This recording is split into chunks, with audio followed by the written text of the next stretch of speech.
Warchant.com is your ultimate Seminole sports source, and because we are called that and deemed that, we're going to give you ultimately everything today on this show. We're going to call this, I guess, like a Sabado Gigante almost edition of Wake Up Warchant, but mainly it's just going to be talking about everything that comes to Florida State, whether it's team affairs, which you have Corey and Ira here for, or mainly Ira and Corey, and then obviously Michael Langston in the house, so all your recruiting questions, your PWOs, that means preferred walk-on, all that stuff you have to ask. Michael's here to answer it instead of Corey and I trying to dance around it. And since it is a little bit, though, of the Wake Up Warchant variety, thanks to our friends at Zaxby's for proudly presenting this. Shout out to Jimmy Spizzero, also known as the Spiz. Corey, did you know that there's General Tso sauce at Zaxby's? Look at that. No, and in fact, I just ordered Zaxby's when I saw that tweet. I Uber Eated it last night. Uber Eats it. I don't know the past tense of Uber eating. With my son, and I would have asked him from General Sauce if I'd have known they had it, but I just went with regular Zaxby's sauce, which you can't beat, really. Yeah, there you go. So that's what we got cooking from our friends at Zaxby's. Thanks, Spiz. Thanks for the shout out. We appreciate it. Ira, how are things in your world managing, editing this website that we all try to keep you on your toes about? Things are good though, man. You got my mind racing about Sabado Gigante though. We don't have the models. Yeah, we don't have the models. That's it's a little bit different vibe, but yeah, no, things are good, man. Just getting ready for the weekend. It'd be nice to know if there's going to be sporting events, Florida State related, but other than that, it's we're just kind of keeping on. That's right. And Michael, I know you're busy. You got the portal on your hands now. You got PWOs on your hands. How are things looking on the recruiting front right now? Very active. Very active is the best way. It's been pretty busy and exciting at the same time, but certainly it's only going to crank up a little bit higher as you deal with high school kids and then also deal with portal kids. So I think it's been pretty busy, but pretty fun too. I was going to say, like, Michael, it seems like your job has completely shifted in a matter of, 18 months. Like I know they thought the early signing period would calm it all down, but I feel like from December to February is the peak season now. Like there's kids flying in the portal left and right, 50 a day. Yeah, usually I go on vacation around this time, and right. there's no vacation. It's you've had to shift your thing to I try to explain to fans portal recruiting guys are not the same as high school recruiting guys because most of those guys don't want to talk anymore. They've been through the process. So it's much harder to dig out and find out what's going on. Right. And then it's just nonstop activity where, it's like I update the thing every day with portal guys, and there's always somebody new. It's almost like 2 or 3 type of FSU target guys that they're going after. And then you have to dissect what's the most important guy if they're actually going to target these guys. So it's not like high school recruiting where for months and weeks and this is the guy they're going after, where portal stuff is more almost like spontaneous at the moment. So it's like it changes, and yeah, it definitely has shifted my world, but I'm adjusting to it. It's just different because it's a mixture of team and recruiting. Right. So it's challenging, but at the same time, interesting to say the least.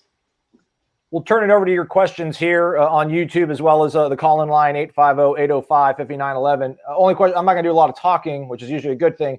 Michael, so they've got 5 spots, we assume, open right now. Other than like Destin Hill and Taiwan Malone, are those like the only 2 sort of gets thereafter when it comes to high school kids? And then we assume maybe the other 3 would probably be portal grad transfer type guys, or do you think there's more than 2 guys out there high school wise that they would take at this point? I think those are the 2 of the main ones. I think the other one would be Tarvarius Dawson. He's committed to Auburn still, but he's a guy that they like. Very good slot receiver, very fast. They haven't really recruited anybody slot receiver like. So he's a guy that intrigues them. I know Dugans likes him a lot. I know the staff likes him a lot. He's a game breaker that can really turn things on. I think the main competition will probably be Texas A&M, as far as there. I think Auburn's there, but, with a new staff, that's really hard to start over your relationships and stuff like that and build on that. Now, so I think those 3 teams are really, but I think, he's probably the last one. Now, there might be a JUCO offensive lineman or a high school offensive lineman that maybe emerges late in the signing period. Right now, those are the 3 kind of high school guys are focused on. The rest of it's kind of, portal-like, and I don't really get into not to do my count my scholarships Leonard Hamilton thing, but I don't really get into the ships because they have. I counted 6 early enrollees, and then they also had 3 early enrollees for transfer. So you can adjust those of how you want to count them for what class. So there's maneuver room for FSU to get to the 25 and get to the 85 mark. So I think really the numbers aren't really a big deal. I think the main thing I would say is the 2 positions that I think that they need to nail are really the most really most important is get one more offensive tackle for the grad transfer market and then get another edge rusher at defensive end. I think if you do that, I've told Ira this earlier this week, I think they're ready to compete once you get those 2 positions. But the rest of it's kind of, you would like them, add a running back, add a defensive tackle or whatnot, or a DB. But I think the most important thing is adding a grad transfer offensive tackle or a transfer offensive tackle, and then another edge rusher to go along with Jermaine Johnson, who, by the way, is already enrolled at FSU from Georgia. So that was certainly a huge pickup. But I think those 2 positions are really what I'm locked in on. All right, Aslan, real quick. So you had too much recruiting talk. Corey's left the building. But Tavares Dawson, Chad Simmons had a good story on him today that's up on warchant.com. People want to read it.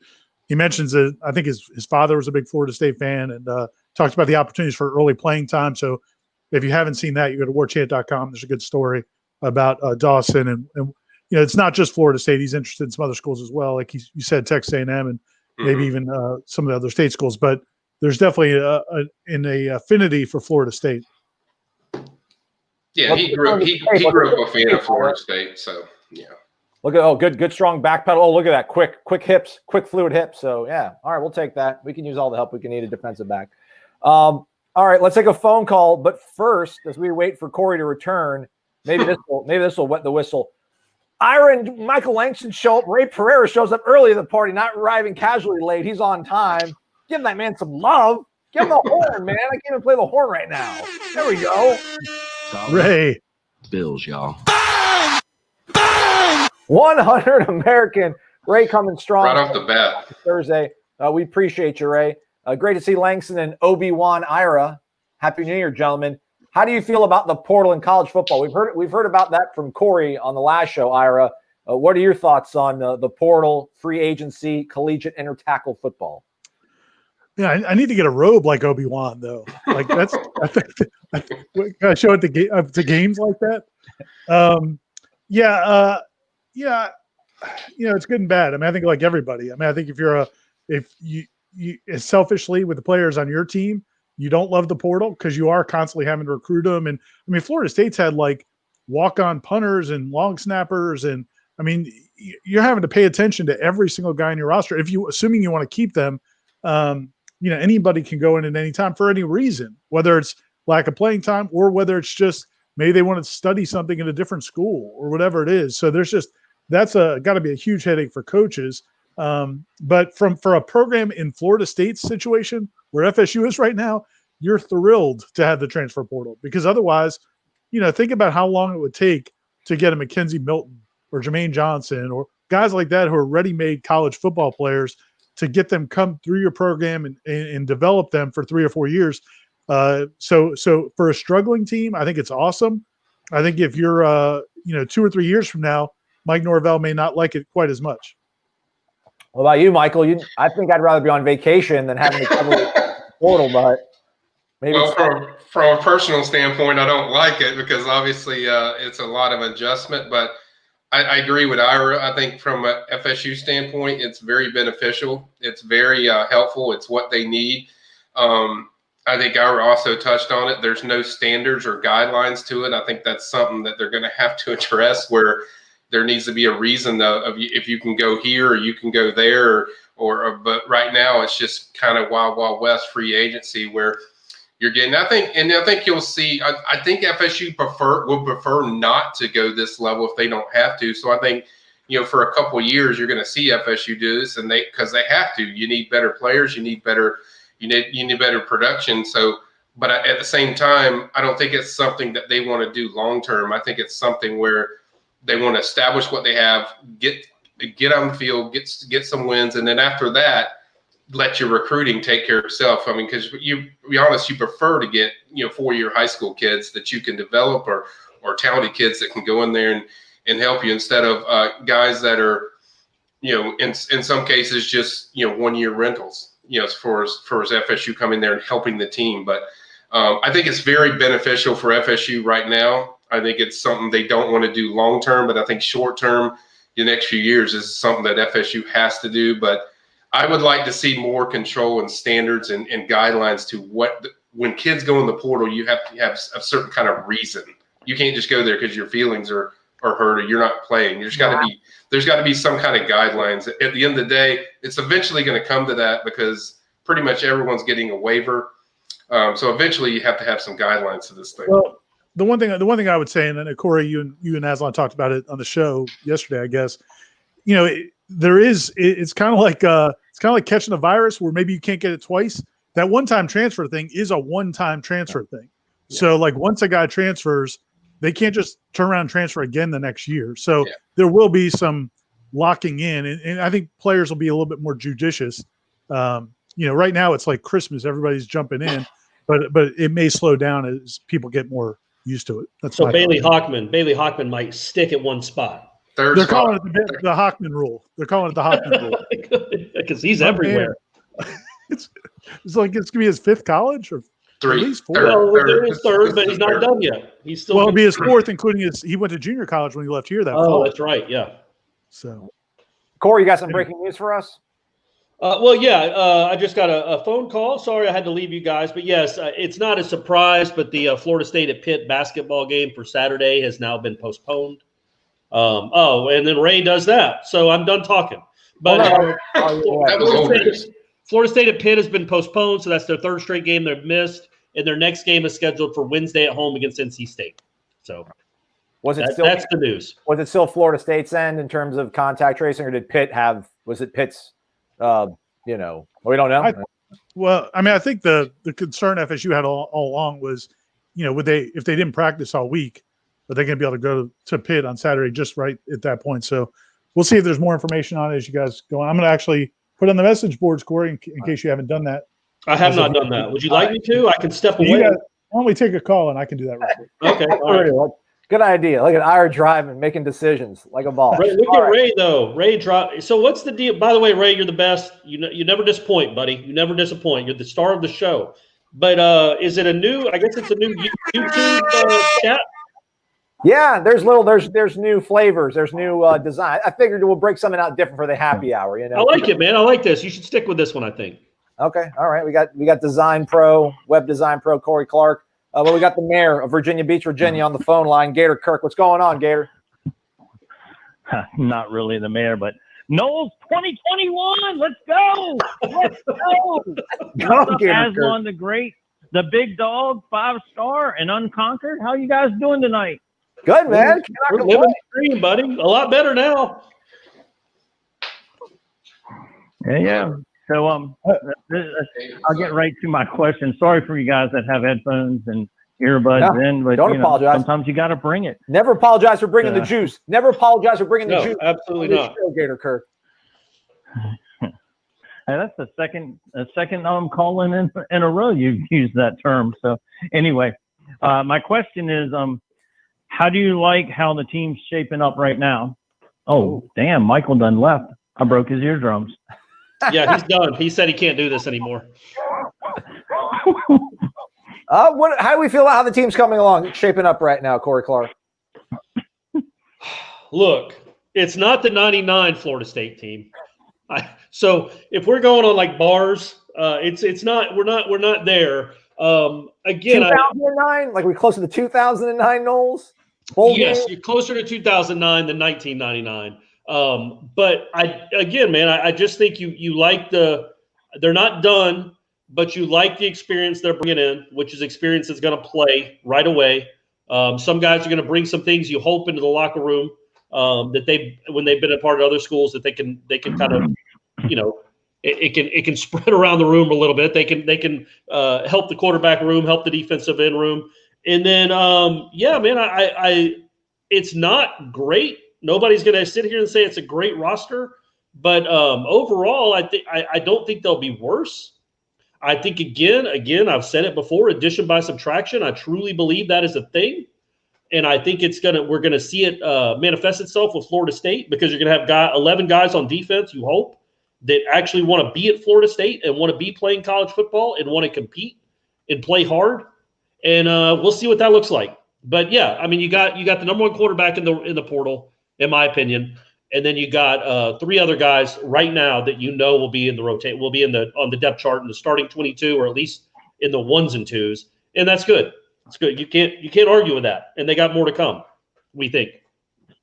Everything Corey said. You got anything else for us, Gator Kirk? No, I didn't hear from Michael. He walked Michael, away. go ahead. Sorry, Michael, how do you feel? Go away. How do you feel the team is shaping up thus far, Michael? Oh, hold on. Let me unmute. I muted accidentally. Michael, go ahead. My fault. Okay. No, I think the most important thing. I don't know if Corey. I didn't get to hear Corey, so I just came in after a call. But I think the biggest thing, and I've said this from the start, why it was so big is landing a quarterback, elite quarterback like Mackenzie Milton. I think that really started momentum, and that's really what's kicked this whole thing off. Ever since they got him, the momentum has just really jacked up. Usually it's like good news, bad news, good news, bad news, and it's just been nothing but pretty consistent good news. I mean, I think when you get an elite quarterback, everything else falls into place. Now we have to see if his health is where it should be, and if he's anywhere close to the guy that everyone saw at UCF, I think it's going to make a dramatic difference to this team. I love the addition with Jermaine Johnson, defensive end. That's a proven guy that's going to come out there. He's going to help you on the edge. I think they need one more guy. I think Iko Leota is the kid that they're really focused on from Northwestern. I think there's a chance there. Defensive lineman Kier Thomas out of Miami Central. He's probably going to be more a defensive tackle. And then you have defensive back Jamie Robinson, where there's a lot of buzz that I think FSU is going to probably pull that one off as far as getting that transfer. But I like what they've done so far in the transfers. They're nailing positions that they certainly have a need for. Obviously, there's one left, an offensive tackle, but I think there's not much left as far as a necessity, what you need in this grad transfer market or transfer market. So I think they've done a phenomenal job. I think they're on fire. All right. There we go. Very well. I agree. Anything else? Or Ira, you want to go time and you're done now. There you go. No, I was just going to interrupt real quick. So that they did send a release on that game, and it was because of the FSU contact tracing protocols or whatever from their situation for the FSU Pitt basketball game. So that's why that game's postponed. And my 2 cents on that whole situation. Yeah, I mean, I think if you're Mike Norvell, based on what the players you're bringing in, based on the attitudes you've got in that program, based on some of the guys that left, as Corey mentioned, I think you feel better about the 80 guys or so that you got going into the spring than you did a year ago in terms of knowing everybody's on the same page, everybody has the same purpose. And at the same time, you lost some talent. You lost some real talent on that defensive line, Tamori and Terry, guys like that.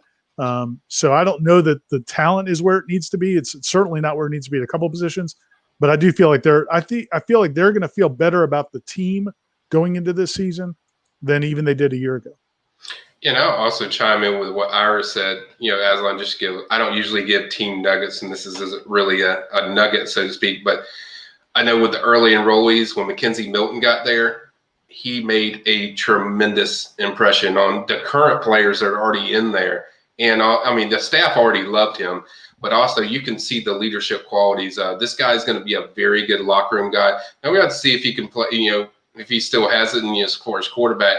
But that's the one notion I got from several people that were telling me, when Mackenzie got there, you could feel just the leadership qualities just jump out at you as far as doing things, what he needs to do, leadership qualities by action. I think that says a lot.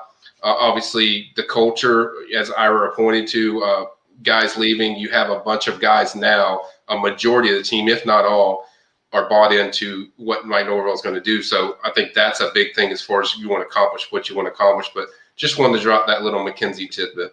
It's like when Corey came over to Warchant.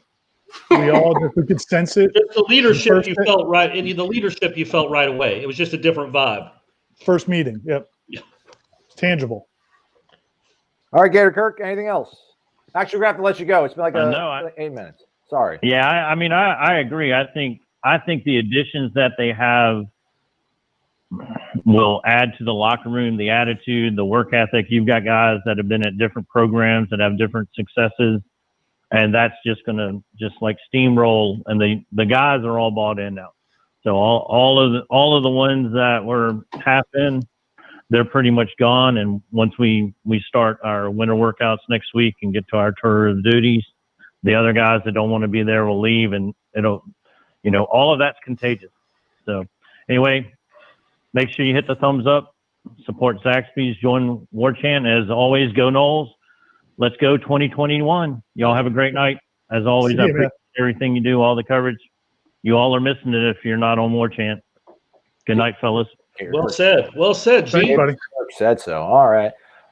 Shout out to Seven Toms dropping $10 in the tip jar. Appreciate you. Thank you much. Corey, what are you drinking? The good stuff. The gold standard. There you go. Michelob Ultra. Ira, are you working on any crafts these days? Creating crafts? Yeah, just a little knit cap. I'm putting together for Corey, but don't tell him. It's for his birthday. That's nice. That'd be nice. I need it for the winter. It's cold up here. It might snow tomorrow up here. So it would be nice to have it then, Ira. All right. And I'm drinking Red Stripe. Red Stripe. There you guys go. I'm just Nobody asked you what you were drinking. It's good old-fashioned water. Staying hydrated. It's a long night the other night. Thoughts on Parchment and Rambo? Well, Parchment's a Nole, right? So that's good. But yeah, he didn't do much in 2020, but that team was awful. I was very encouraged when you looked at his numbers at 19. I think he had 4 100-yard games, 2 against good Big 12 teams. So that's encouraging that he was almost like he was their go-to. He was their number one. Florida State doesn't have a current number one receiver on the roster. So that's not a bad thing to have a guy that's been a number one before. Yeah, and coming into this past season, he was preseason first team All Big 12. Now FSU also had a first team All ACC receiver going into last season, and that didn't do a whole lot. But we're thinking better things for Andrew Parchment. Yeah, there's a lot of things I like about this one. I mean, first of all, I'll go back to the one point. Probably I don't even know if I were according to this, but the kid's from South Florida. He's a guy that Ron Dugan's personally recruited, that he knows well. So I think that's important to get guys that what their skill set is. So I think he already knows what this guy's skill is. Obviously, Corey pointed out in 2019, he really had a great year, like 800 yards. I want to say 6 or 7 touchdowns, and got great size, 6'3", 190. He can certainly bring a lot to either you can put him at slot, you can put him at wide out, and they need a number one guy that they can count on. And I think he also has the right mindset when coming into this situation where he's wanting to come in there, prove himself, show his worth, and certainly can. Anytime you add a veteran to a group that's when you got some young guys or inexperienced guys, I think that's a big deal. As far as the Rambo kid, he's talking about Charleston Rambo from Oklahoma, who's in the portal. It's just starting, so there's really. I mean, he's certainly phenomenal. Over 1,000 yards, 14 touchdowns for Oklahoma. I think he's leaving there because some young guys are taking reps from him. And so I think he's a guy that certainly they'll go after. It'll be phenomenal to get him. Obviously, get 2 veterans in there that are certainly productive guys, but it's still too early to know, which way he would lean. He is from Cedar Hill, Texas, which is, I think, near Dallas. Obviously, Norvell is born in Dallas, so he has a lot of ties there. So I think they're certainly going to go after him, but right now it's too early to tell, what favorites or what teams stand out right now. All right. Thanks, Seven Toms. Appreciate you, man. Way to join the party here. Before that, though, Engine Nole. Get it? Engine Nole. Engine Nole. Yes. Mm-hmm. $49.99. That gets you a little bit of love. Innovative. Dollar bills, y'all. Just call me Half Ray. That's all I said. You're not a Half Ray. You're the one Engine Nole. Hey, you're not another Engine Nole out there, except maybe Engine Nole 97. Was that taken? You had to go with 98? Oh, hey, thank you very much, man. That's very nice. He's class of 98, Corey. Why would he want to use 98? I know. Just being we funny. Appreciate you. If you have a Corey's question, being difficult. If you have a question or anything clever you want to say, Engine Nole, feel free to say it. The world's your stage. We got Mark down in Naples, Matt AMCZ dropping some doll hairs. Great cash, homie. Happy Hour's back. He's excited. Michael's recruiting expertise is great. 5-star Ira, what a crew. That's right. This is pretty strong right here. We're kind of like the Avengers, right? Like, I think. I don't know. I've never seen any of those comic book movies, but it sounds right. Yeah, you're right. That's weird that you haven't seen them. Ira, I know you haven't seen any of them. I've seen one of them. I've seen one or two, maybe. Okay, I mean, we call Guardians of the Galaxy counts, right? Yeah, it does. I mean, yeah, it's in that universe, so yeah, I guess it does. I'm counting that. Okay. And my kids maybe watch one of the other ones. I don't know. Not the one where they turn to dust. I didn't want to see that one. Spoiler alert. Oh, sorry, my bad. It's on video. They didn't all they all came back. It was great. The raccoon survived, right? The raccoon survives, right? Yeah, the raccoon they're never. Yeah, he's good. You're not going to kill an animal. No, you're good. I've seen them all. I'm a comic book buff, so I watch it all the time. So, shout out Khalil Young also joining the party, throwing $20 in the jar. Khalil Young, all right, man. How about you? I'm on this one, Corey. Xavier Rhodes, comeback season. How do you feel about that? Yeah, so he must have. I mean, I think the lesson here is he was just hurt in 19, right? Something wasn't right with him because he's been really good every year he's been in the NFL except one, and then the Vikings let him go, and now he became again one of the better quarterbacks in the league with the Colts. So that's awesome. They're in the playoffs, right? Didn't they make the playoffs? The Colts? Yeah. So they're in the playoffs. That's cool that he's in the playoffs again. And that's really neat. It's because it would have been weird for him to just fall off the map, fall off a cliff like that from being one of the best in the league to being awful like he was in 19. But it's a good bounce back season, man. That's awesome. I wonder if he's in. Oh, go ahead. Well, doesn't it sometimes though seem like DBs, kind of like running backs, man? When it's over, it's over. So I'm surprised he came back this. I mean, like. Usually when those guys start, losing a step or a half a step or whatever, they have a hard time staying at that level. For him to come back a year later and play like this is not only come back, but according to our friends at PFF, it's his best season of his career. It's amazing. That really is. What is he? He's 8 years into his career, and to do that is really impressive. And I didn't realize that Darby was leading the league in passes defended. That's what he said. Yeah. And then. If I could answer real quick on the Asante Samuel question, one of the things that I had heard about him through the season from people around the program is, and you could see it if you're watching, this isn't like, trademark information, but like the thing with Asante is if you can get him in a scheme where he can play zone and face the quarterback and he's got those kinds of ball skills, he's super smart, does a ton of film work. He can make a lot of plays even when he's off the ball. The challenge for him is going to be just because of his size. It's always going to be the same challenge. If he gets matched up in man with some big 6'4", 6'5" receivers, that's going to be a tougher situation for him. But incredible competitor and really smart. From everything I've heard, like a lot of the plays you see him make in zone coverage and those interceptions early in the season, a lot of that's just his film prep and also just being really, really smart. I would compare him, if I had to pick one, I think I'd compare him to Asante Samuel Sr. There you go. That's not going on with him. That's why I'll stick with that. So look at him, man. That's good for him too. Because again, look how bad he was in 19. This is Darby. I'm talking about Darby. To go from a 44.8 to again a 76. That's really impressive. Dare we say this might be DBU? I saw a coach in Gainesville that literally his bio was DBU, pass rush you, wide open you. Yeah. So I guess everything. They're just claiming it all. Yeah, it's ridiculous. All right, let's get back to the phone lines. Numbers scrolling at the bottom of your screen. Who do we got? Welcome to the show. Where are you calling us from? This is JR from ATL. There we go, JR. JR from ATL. My man, what's going on, JR? Yes, sir. How y'all doing? Good, buddy. Man, how are you? I'm good. A little cold up here and rainy in Georgia, but, that's the weather we get every day down here. Nothing new. So I got two questions. One for you all and then one for Michael.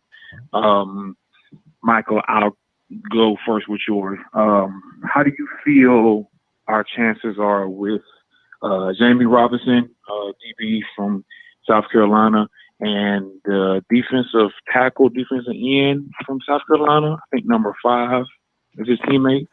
Yeah, Kier Thomas.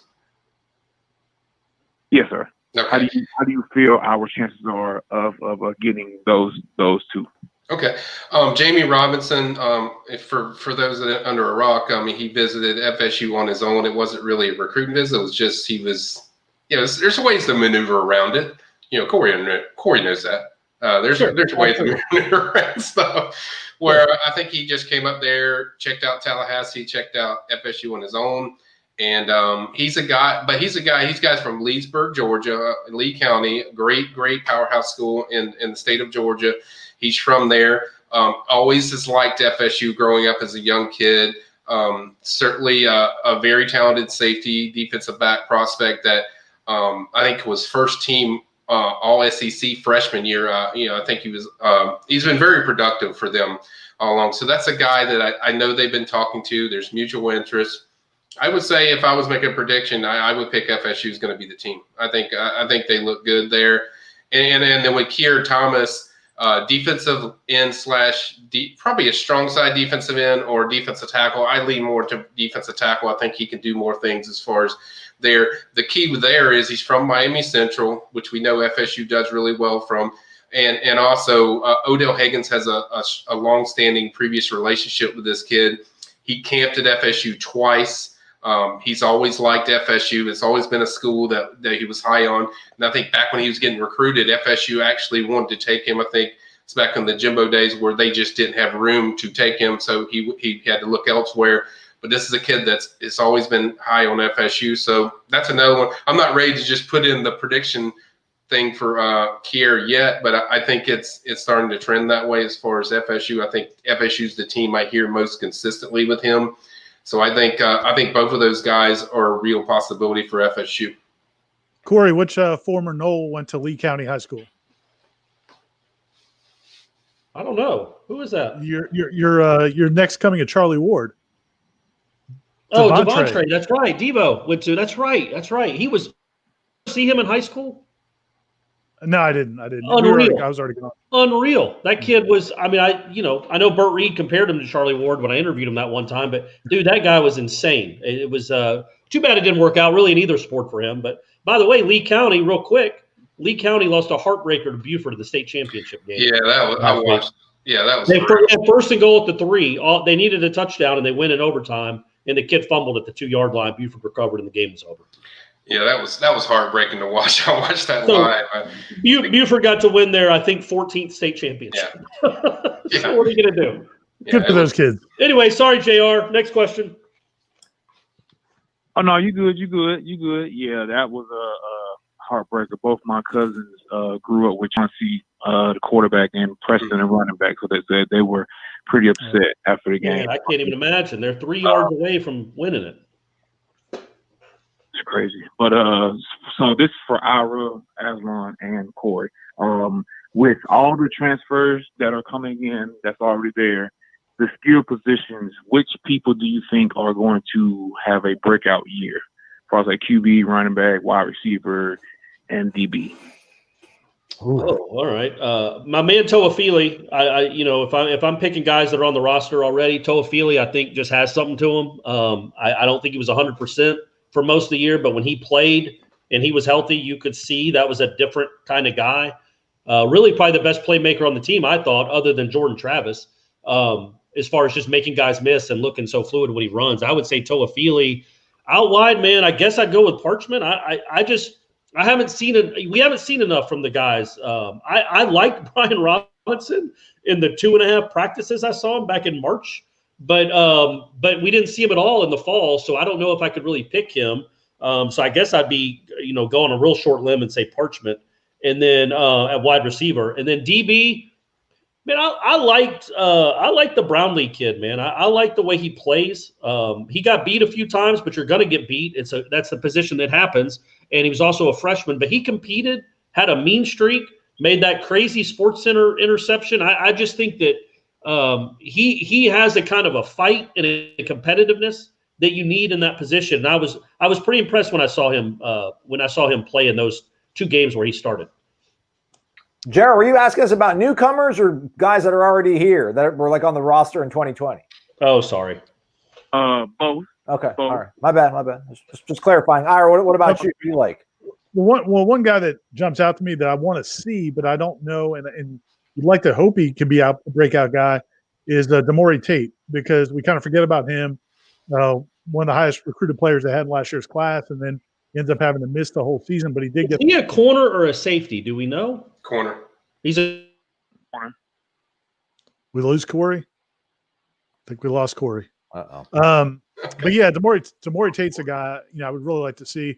And then the receiver, I still think Kentron Poitier. I mean, I know he needs to learn the position, but you can't teach that size, that physicality, that just that catch radius is really important.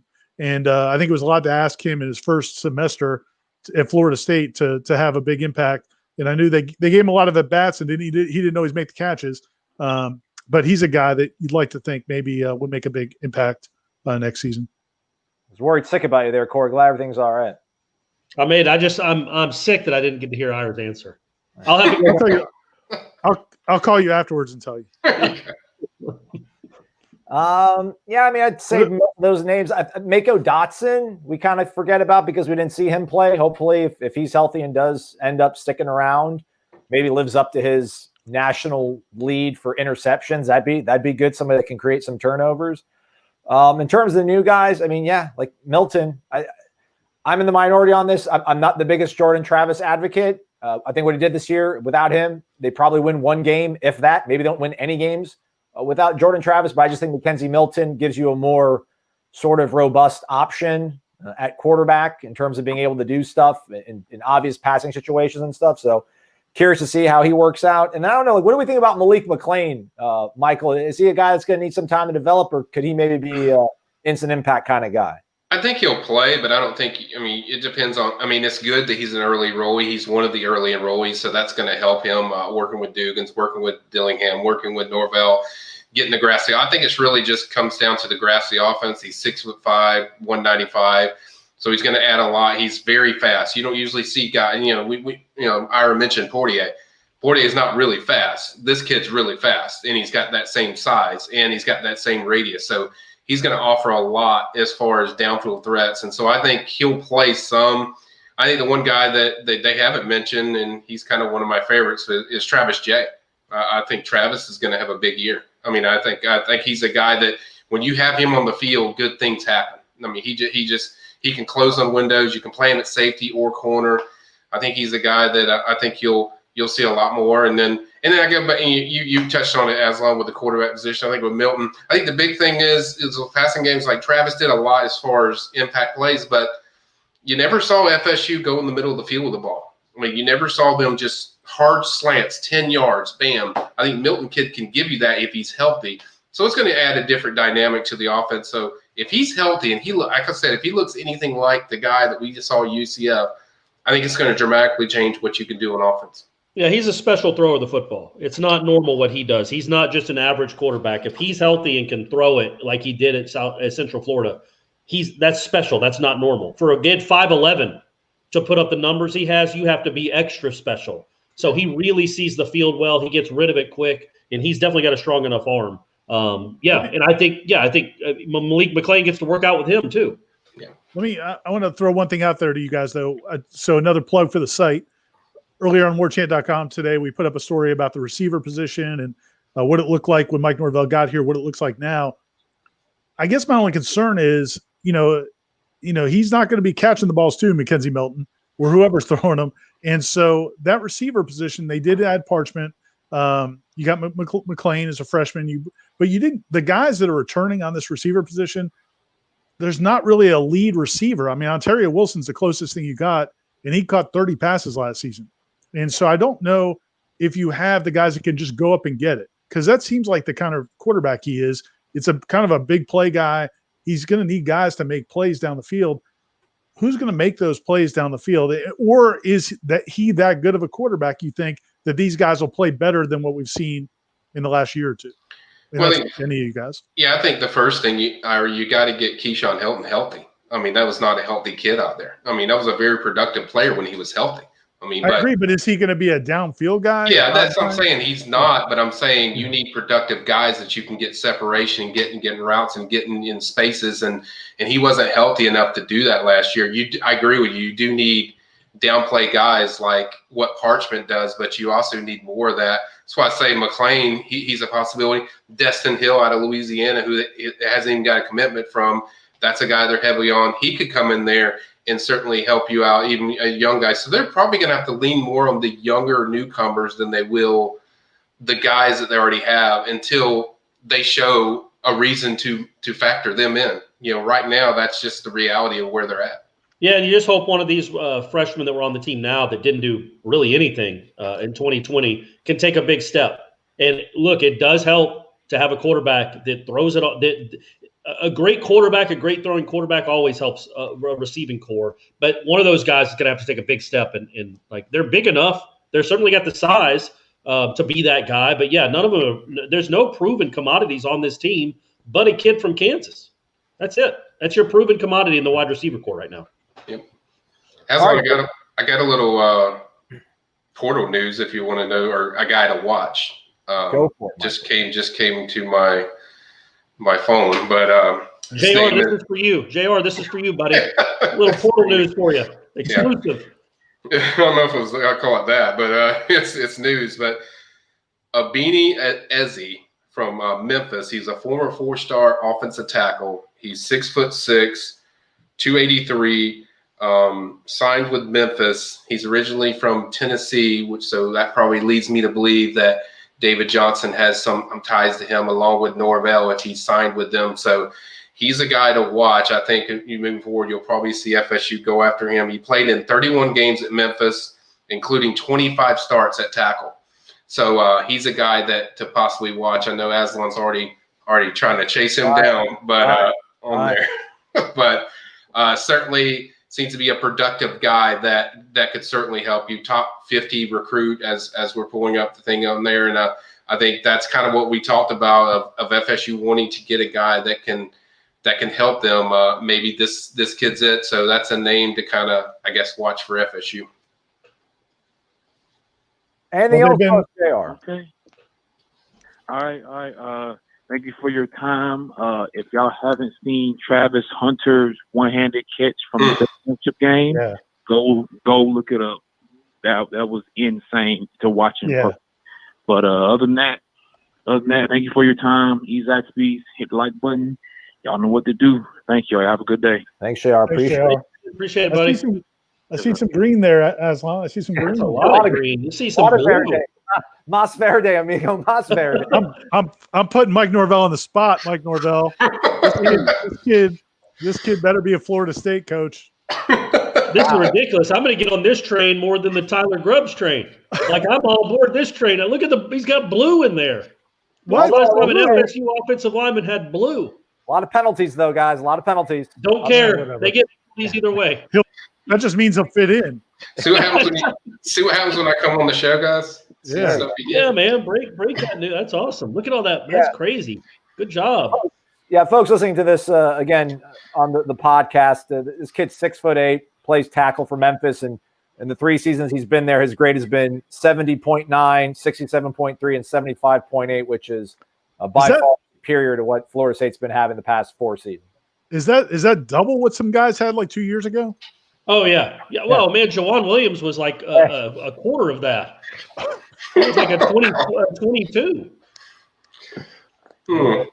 All right. We got plenty of people waiting in the queue, so do stay with us here. But we also have people that are trying to pay our bills, which is super cool. Khalil Young's back. Khalil. Do it again, but I ain't going to turn it down. 50 American coming our way. FSU was DBU before it was cool to say that. Dion, Joyner, Leroy Butler, Buckley, Ramsey, Derwin, Rhodes, Roll, Darby, Pat Tobinson. Corey, who's that? I don't know who that is. I don't know if he was thinking of Pat Tomberlin, but he was an offensive lineman. Patrick Robinson. That's right. Makes more sense. Instead of 6 letters that he misspelled, it was just the one. I'm an idiot. Yeah. And then think about guys that were great in college only, like Greg Reed, Levante Taylor before his injuries. No, look, man, Leroy Butler he's a finalist for the Hall of Fame again. That would be that would certainly be a notch and another notch in the belt for Florida State if they got another Hall of Fame DB, and he deserves it. We'll see if he gets it, but yeah, man, They're right up there. They're right up there. Those are really good players. Jalen will probably get there someday too if he keeps playing like this. Jordan Newton throws $10 our way. Appreciate you. Thank you, Jordan. I'll get you a little bit of sound effects. Jordan usually doesn't get hyped about walk-ons. You shouldn't, Jordan. They rarely work out. Don't get your hopes up. That being said, what do you think about C.J. Campbell, Michael Langston? Yes, I'm actually pulling this up because I wanted to go through the list of guys. But, yes, I'll touch on C.J. C.J. was a district player of the year in his district in Panama City. A very productive running back, 2,000 yards, 25 touchdowns, very good receiving back, a very good addition for a PWO. And I think that's the other thing that we haven't even touched on today is the level of PWOs that they landed so far this year. And there's several others out there. I think right now I want to say they have 8 or 9. Yeah, eight preferred walk-ons. The other ones are wide receiver Anthony Whedon from Orlando Edgewater, very good slot receiver, good separation type route runner type of guy. Liam McCormick, defensive tackle from IMG Academy, very athletic guy that Odell's been, I think, following all year. Now, the one that's probably the biggest highlight was linebacker Emil Amy. I don't know if he's related to the other Amy that was here, but he's a big-time hitter. He had offers, Corey, from Louisville, Kentucky, USF, and North Carolina State. So he could have gone anywhere. We went there. Added another one in linebacker B.J. Green / defensive end, and then got a few. Don't give it all away, Michael. Don't give it all away. No, I'm giving them all away. It's all good. And then the other two they got from transfer market, which was a Holy Cross transfer, Joe Lang, finished with over 140 tackles. And then they also added Colorado State cornerback Caleb Blake. He's a renter from Central Florida area. He got him from Colorado State. And then lastly, long snapper Jake Mann. We saw Grant Glennon just left the program or is in the portal, so to speak.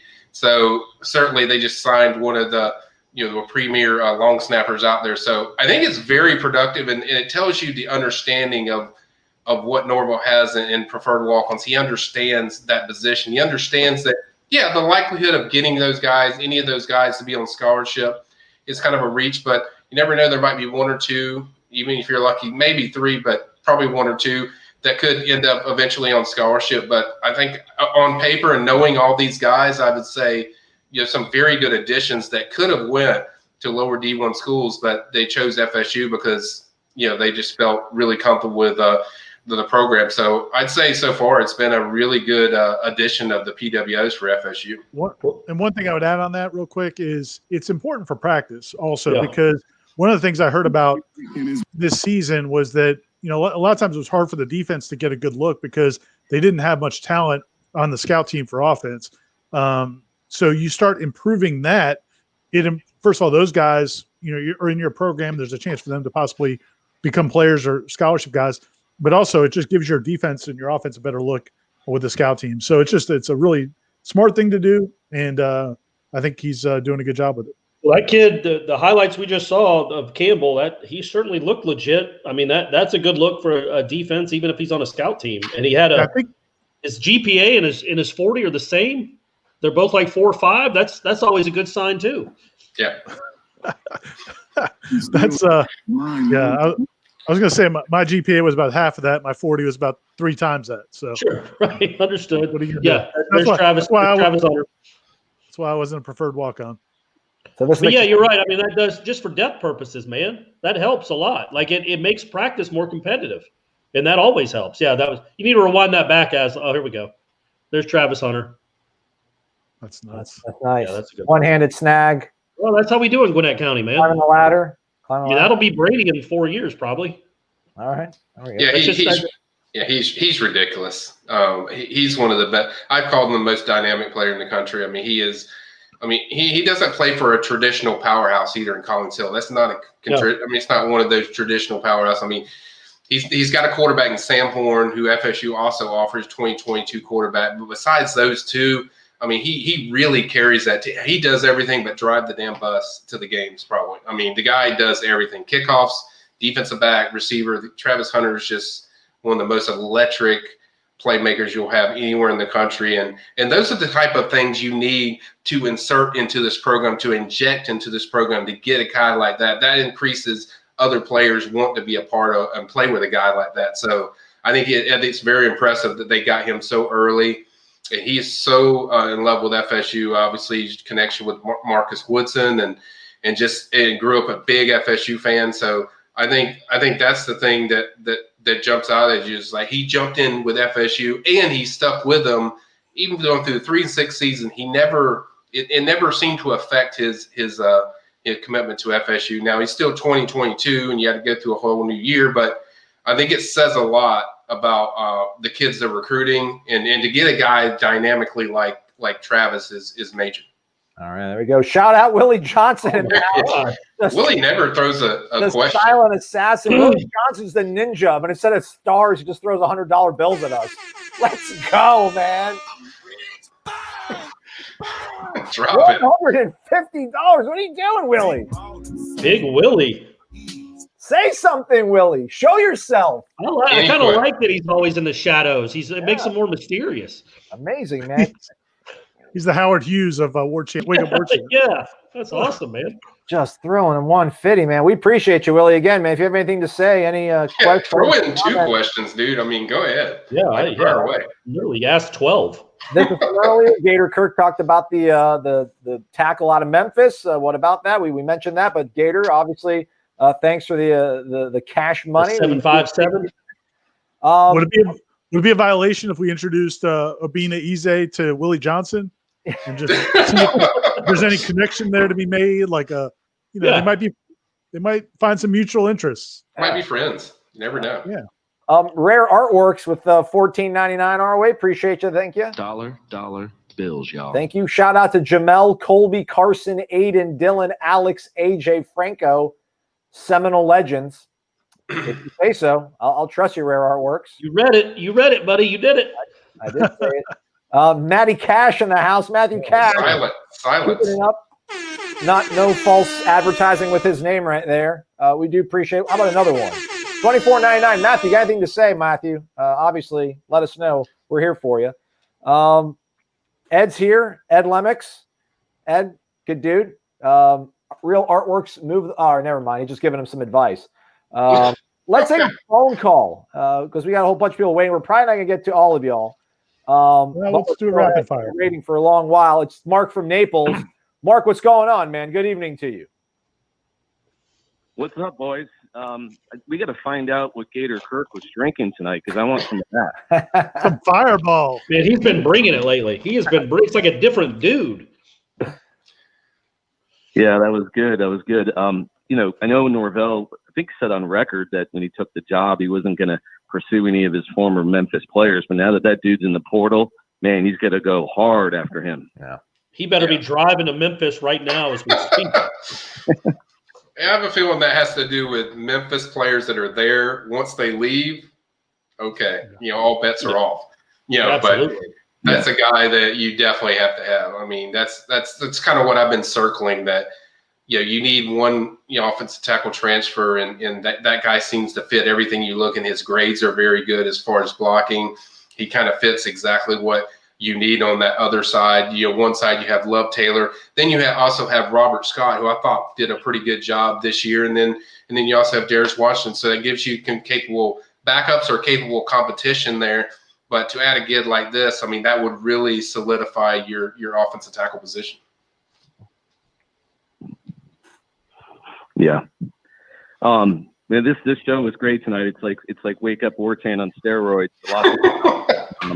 So my quick question is, it's just kind of a fun one. I was just thinking. So not that I would want this to happen. Let's just say Norvell had to hire a new staff tomorrow, and he can only hire from the Warchant staff. Who would he hire to fill which position and why? Well, he's in trouble if he's doing that. First of all. Ira, you strength coach? Yeah, of course. Yeah. No, more conditioning. Wave a towel. Just jump up and wave a towel all the time. You can jump around and wave a towel, man. It's always good when the fat guy's telling guys to run more. Hey, man, like Friedgen. Guys, be more disciplined. I don't know. I would like to be I feel like I'd like to be the DBs coach. Okay. I watched Dion and T-Buck a lot growing up. And I'm just going to show them old films of those two guys and, like, do that. When the ball's in the air, go get it. And when you get it, go return it. You know what? It actually would be funny. You know, they do those things like where, like, they'll take a media person, have them like play receiver at practice. Yeah. Remember Michael, like Lee Gordon did it one time. Yeah. And Ernie Sims laid him out. They should do it where you come in and actually try to coach.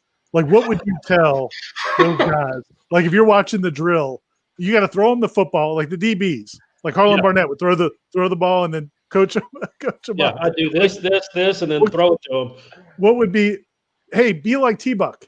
Hey. Yeah, I would say, like, man, go. We need ball skills. I'd say quick feet, fast mind. Quick feet, fast mind. I would just keep saying that over and over again.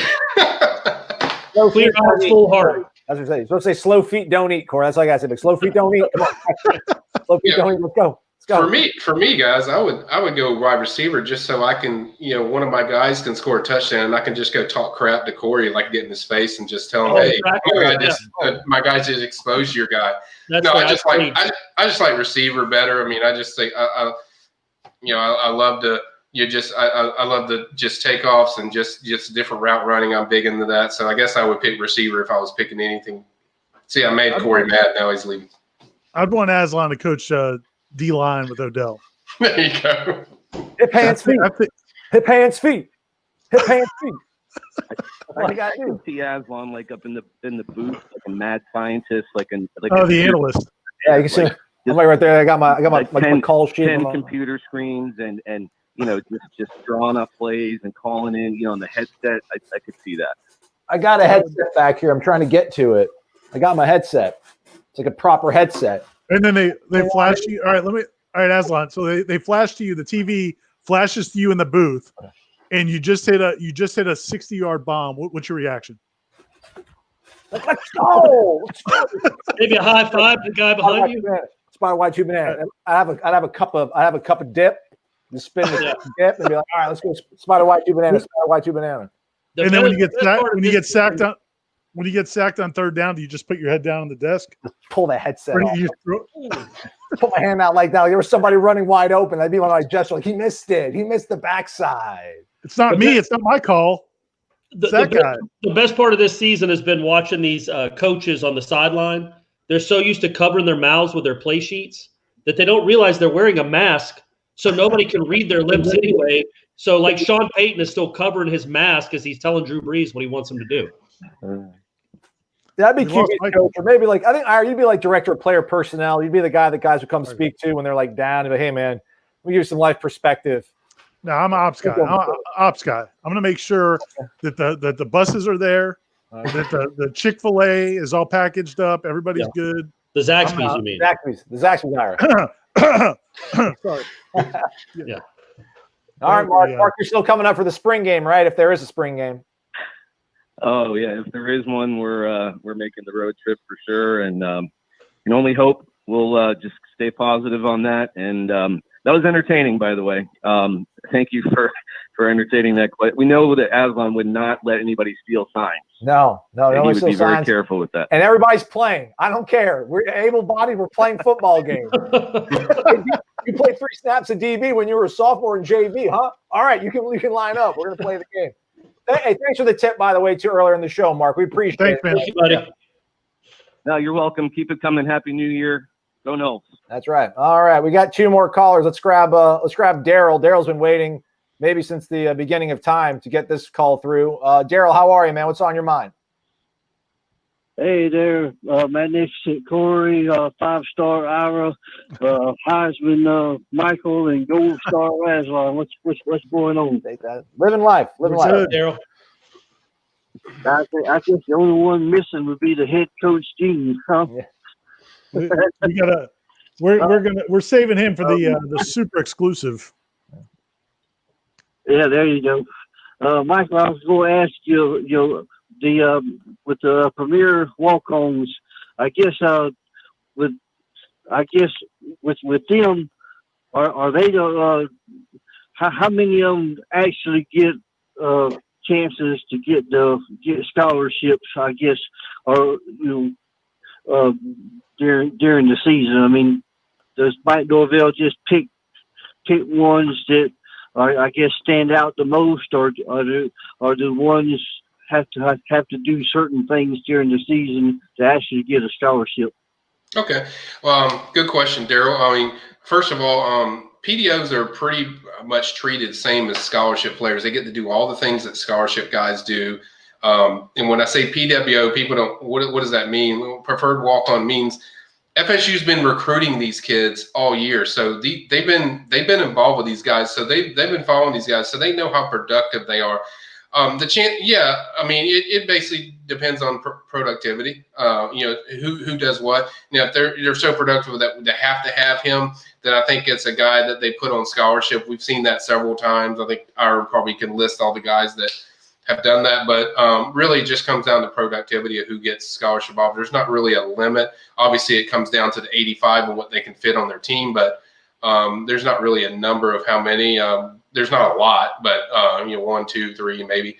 But I think it really just comes down to productivity and how valuable that the staff views that person as far as on their team. Yeah, I think one thing I would add real quick is that one of the rules with the scholarship limits that's challenging is you're only allowed to bring in so many per year on scholarship. But if a guy's been on campus for more than a year and then you add him on scholarship, he counts towards the 85 limit, but he doesn't count towards that annual limit anymore. So that's why, like last year, at the end of last season, they weren't able to bring in more guys from the transfer portal, but they were able to put Deontay Sheffield on scholarship. They were able to put Wyatt Rector on scholarship. They couldn't have brought in a transfer at that point, but they could put those guys. So that there's kind of a handshake agreement. Like Deontay Sheffield was supposed to go on scholarship his second year here if Jimbo had stayed, but then Jimbo left and Taggart's staff didn't honor it. So it's a little risky for those guys, but a lot of times they'll let them know, hey, if you are what you say you are, there's a good chance you'll go on scholarship later. If you're not a preferred walk-on, you actually have to try out, make the team. The preferred walk-ons, they know they're on the team. Like they're going to come to practice. They've got a locker. They're on the team. If you just want to walk on, you actually have to try out. And Andre Wadsworth is the all-time best walk-on in Florida State history, obviously. And Shevin Smith, who came in with him, was a really good one too. But Wadsworth was the number 3 pick in the draft, so that's about as good as you can do with a preferred walk-on. The gold standard. There you go. I thought Ira was going to tell us the story about White. If I may ask, Ira, I know there's been some coaches like Alabama lost a couple of coaches, and there's some different coaches being hired from different places. I know Florida State seems to lose coaches right and left. Are we going to be able to keep our coaches this year? I think so. It looks like. I mean, we'll have to see. Do you think anybody's going to come and try to hire Adam Fuller? Sorry. Go ahead, Ira. I was thinking about our offensive line coach. Yeah, absolutely. He's one you want to hold on to. Yeah, I mean, Alex Atkins is going to be a guy that's going to be in demand a lot. However long he's at Florida State, just like at Charlotte. He was only at Charlotte for 1 year, and they were really disappointed to lose him, but they kind of knew at some point he would move on to a school like Florida State. The good thing is he seems to, if you have a head coach, one thing that helps, if you have a head coach that lets the coaches really coach and doesn't micromanage everything, sometimes that helps and lets them promote themselves a little bit more. So I think they'll be able to hold it together for a little while. But once you start having success, then it becomes tougher. Well, in Norvell at Memphis, every year would lose 4 or 5 guys and had to replace them. So you hope this is a benefit. This will be the first year really in his coaching career that he's not having to replace 30% or half of his staff. It might all be the same staff. So that should only be a positive moving forward. All right, Daryl. All right, guys. Thanks a lot, guys. And y'all do a wonderful job. Y'all hit that thumbs up, eat the Zaxby's, and of course, subscribe to those Warchants. It's the best site around, and y'all do a wonderful job. Thanks for keeping us up to date on everything. Great job, guys. There we go. Thank you, Daryl. Thank you, Daryl. North Carolina. Let's take our last phone caller. They've been waiting for 20 minutes. It's the least we can do. Whoa, chill out. We're finally taking your phone call. Relax. I got on the van there, though. All right. Because Alabama been looking suspect. What? Defense goddamn so suspect. Yeah, I think y'all gonna. Let's just listen in for a little bit. Live listen in to some crazy caller talking about Bama. Oh. Yeah. Hey. Yeah. Hey, man. Yeah. You're on the show. Yeah. You're good? You're good? That's it. Take care, man. All right, good stuff. I felt like when your phone rings and you don't recognize the number and if somebody butt dialed you and then you're like, do I keep listening or do I hang up? And you just gotta. That was we could have just listened for a while. You don't know what we could have run into there. You got to humor these people sometimes. Shout out to Robert Garcia throwing $10 our way. Thank you very much, Robert. Throw a the super sticker still doesn't show up even in this format. Yeah, it's for the people on YouTube to enjoy, not so much us. The people on YouTube can see it in the chat. All right, gotcha. Screen. You guys got a score prediction for the college football championship game? I'm going to say 37-21 Alabama. Oh. Yeah, we don't even know Iowa State's going to have enough healthy guys. That's the worry. I think they could score on Alabama if they were healthy, but who knows? They might only have 40 guys on the team that can play. Matthew Cash is back. Says this is the Hollywood Squares of Warchant. Lots of knowledge and a few characters. Who's the best tennis player? Ira, Aslan, or Corey? We'll go with Corey Clark. Well, Corey, I would say Ira. It's close between Ira and I. I would say we have different games. Although I'll tell you, I'm a little more unorthodox. Aslan, the last set we played, if we never play tennis again, Aslan's gonna have a little 6-1 he dropped on me. Oh, so, wow, 6-1, and Ira might be doubles partners with my girlfriend Stephanie. They're set up to do that. How about that? There we go. Yeah, we'll see. Be the only thing you partner with. It better be. Yeah, don't judge a book by its cover. If you saw us walking onto a tennis court, you'd probably pick me first. But don't take Corey and probably Ira. I like R here. He's like he's fake giving money. Like give you a little bit of credit there. I'm not going to play the horn for you. Khalil Young is back, by the way. Again, thanks, Matt. Young is the man. Yeah, Khalil Young just comes back. Rank these guys in order based off their college career, Michael Langston. Dalvin Cook, Derrick Henry, Travis Etienne, and Nick Chubb. Who was the best out of these four? Can we mock David Hale for a minute? Can we just? I think that's what they want. People are beating up on David Hale in the chat. I mean, what are we doing? I don't know if you saw, but Travis Etienne had more 20-yard runs in his career than Dalvin Cook. So quite obviously, if you're judging who the better running back is, can we not just say they're both awesome? I mean, Etienne's awesome too. Yeah, exactly. Yeah, but like Dalvin Cook's two quarterbacks his last 2 years. Well, he had Francois, who was okay. He had Smag. He had Golson. He was the whole offense. There was no other skill position player that was drafted other than Auden Tate, the third to last pick of the draft, was the only other skill position player he played with who was drafted during that time. And to think that like that doesn't matter because of yards per carry or yards before contact is just our Clemson. Florida State had as many offensive line drafted as Clemson is absurd. Clemson's offensive line was good. I don't care if they were drafted or not. Florida State's wasn't. And Dalvin Cook was the reason they were relevant in 15 and 16. He was unbelievable. And he's pretty awesome in the NFL. Yeah, he's and to follow up on that, I would go, Dalvin 1, Etienne 2, Derrick Henry 3 and 4 with Chubb. The only reason I have Chubb there is because so many injuries in college, so I don't really have a thing where I could really dissect him. But I think Corey touched on it really well. I mean, you're talking about Dalvin playing on some sorry teams, like just not great teams. Look at New Year's Bowls games. They weren't completely sorry. I'm not saying every year. I'm saying some of the players he had. Compared to these Clemson teams. Yeah, compared to Clemson, we know what Alabama does every year. So, I mean, you're talking about a guy that did so much for that team and just the way he impacts and just happens to be one of the best fantasy players out there. Those who play fantasy football, Dalvin Cook, awesome. Aslan, go back to what you just had on there, the close-up of those years. So I don't need, look, the overall offensive grade is nice, 88.5, 85.7 the last 2 years. But I don't really even care about that because I don't need Dalvin Cook. I don't care about his run blocking and his in the passing game. His running grade, 90.2. I mean, it was ridiculous. He was never invited to New York. He was quite obviously, as we see now, not that we needed it, but we see now he is one of the best offensive players in the world. I mean, there's no other way to describe it. He is either 1 or 1A best running back in football. With this guy, this guy's pretty darn good too.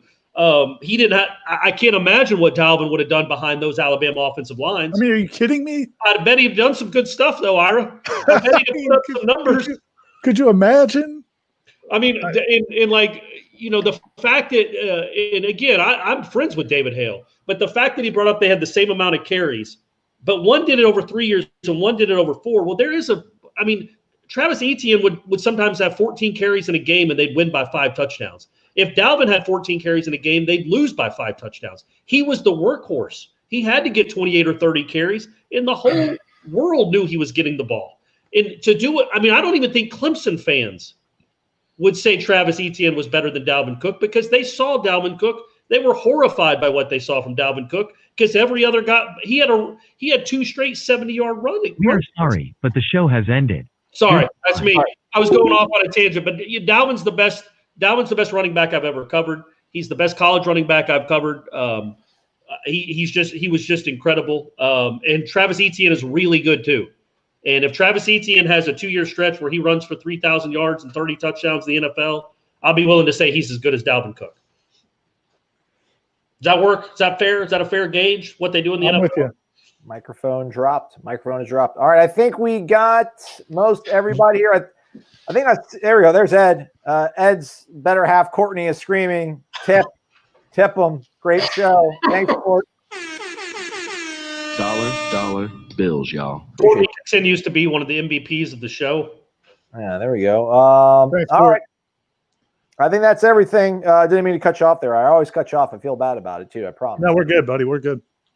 Shout out. Thanks everybody for watching. Hit the thumbs up on your way out if you haven't done so already. Thanks to Ed. Thanks to Khalil. Thanks to Matt Cash. Thanks to Robert Garcia, Rare Artworks, Gator Kirk, Willie Johnson, Jordan, Mark, Seven Toms, Enginol, Ray Pereira.